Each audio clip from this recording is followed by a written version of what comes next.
Le goéland, a priori une imprimerie comme tant d'autres. Et pourtant ici, nous sommes dans un établissement et service d'aide par le travail où les employés sont des travailleurs handicapés. Alors sur cet ESAT Le Goéland, on a plutôt parce qu'on accompagne des personnes qui sont plutôt avec des problèmes troubles psychiatriques, donc avec des compétences professionnelles, on va dire, réelles. Donc les ateliers ont été créés plutôt pour valoriser leurs compétences.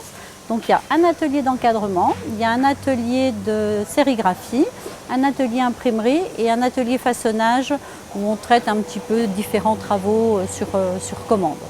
On a deux missions sur un ESAT. La première mission, c'est d'accompagner des personnes qui sont handicapées avec donc on disait tout à l'heure, une activité à caractère professionnel mais qui est en l'occurrence quand même une production parce qu'on a les mêmes aléas avec les clients.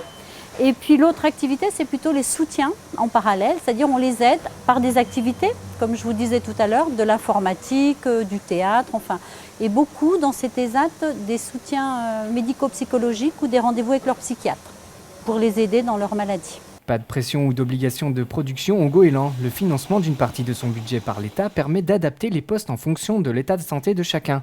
Néanmoins, l'objectif n'est pas d'y rester travailler toute sa vie. Alors c'est le but, c'est vrai que les ESAT, on nous demande d'ailleurs des objectifs.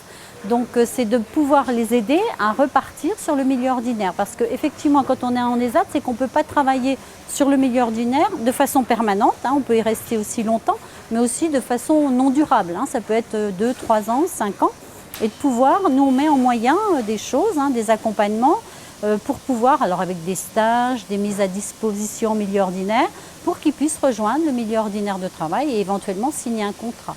Tout en sachant que s'ils retravaillent en milieu ordinaire, on a 2 ans d'accompagnement avec eux et un droit de retour si ça se venait à se passer avec des difficultés. Seul ESAT dédié aux malades psychiatriques en Côte d'Or, la politique est semblerait-il plus favorable au développement des ESAT dédiés aux déficients intellectuels. Conséquence, une liste d'attente qui s'allonge. La demande, elle est faite par la personne, par un dossier qui est demandé à la Maison départementale du handicap et c'est la CDA, la Commission des droits à l'autonomie, qui décide ou pas de cette admission dans les ESAT. Donc c'est en fonction de l'état de santé de la personne. Donc il y a des commissions qui se réunissent et on ne peut pas rentrer parce qu'il faut que ça soit justifié, justement. Et les places des ESAT sont déjà pas trop nombreuses. Donc surtout en psychiatrie, on n'a que cet ESAT sur la Côte d'Or. Donc moi sur la liste d'attente, j'ai 21 personnes, sans compter encore les nouvelles personnes qui arrivent.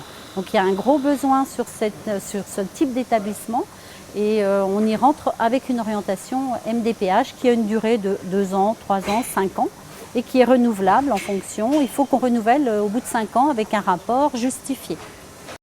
Une réaction ? Un témoignage ? Commentez ce reportage sur dijonsanté.fr.